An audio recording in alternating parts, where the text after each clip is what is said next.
Hi, I'm Greg Schwem. Thanks for stopping by. If you want to add some laughs to your next corporate or special event, you've come to the right place. So take a look around. You'll see that business can be funny. And no, that's not a joke. Just keep watching.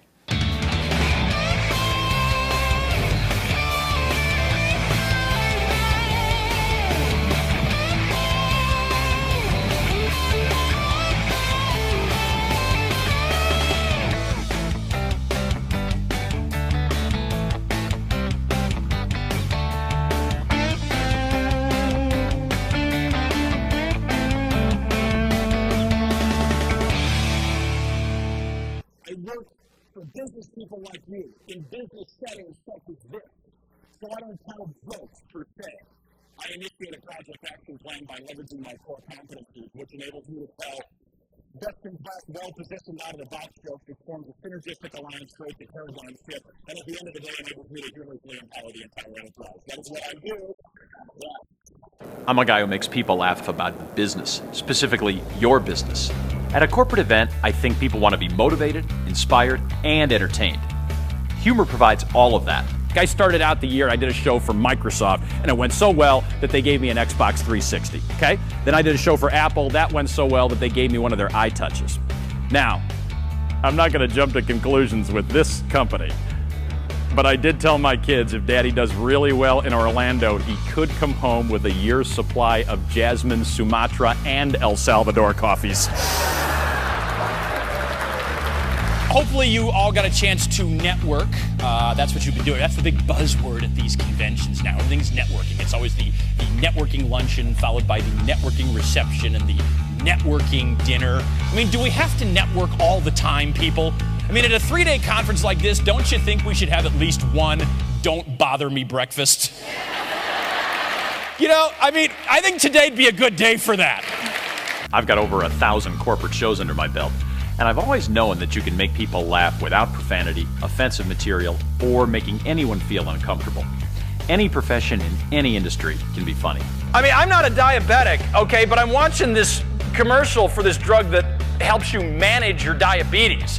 And it says at the end, it says you should not take this drug if you're in the late stages of heart failure. I got news for you people. If I'm in the late stages of heart failure, you know what I'm taking for my diabetes? Chocolate cake. That's what I'm taking. You know what I think my favorite thing is about the stay at a Ritz-Carlton is the staff. Because when you stay at a Ritz, no matter what you do, the staff thinks it's amazing. Seriously, I got there, I called up, I ordered room service, I go, I'd like a Caesar salad, please. Outstanding choice, Mr. Schwem.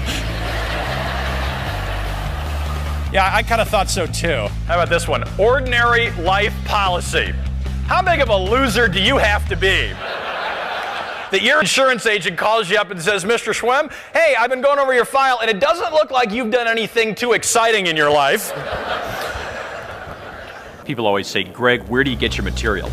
My preparation always includes a questionnaire and at least one conference call with a client, maybe more. So the answer is, I get it from you.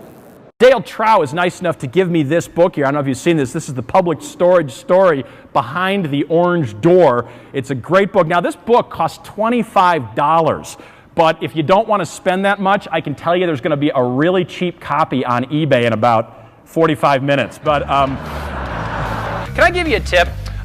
Next time you're at a convention and you're walking around the streets of the city at night, it is not necessary to wear your Accord Loma badges. Comedy gets people's attention.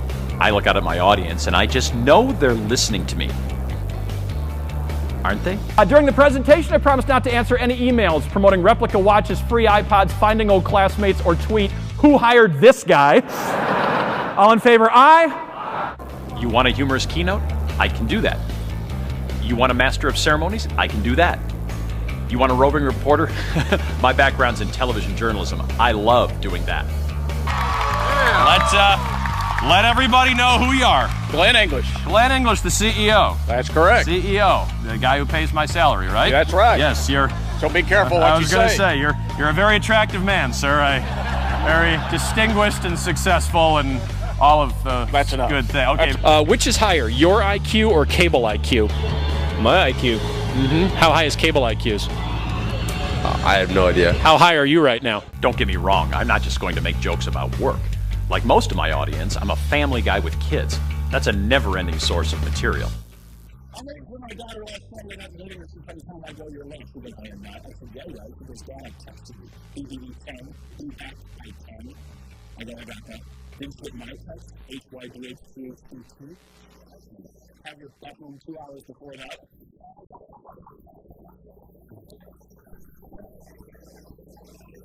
I always like to stop the show while all the parents go, "Okay, what was that one again?" And just, yeah.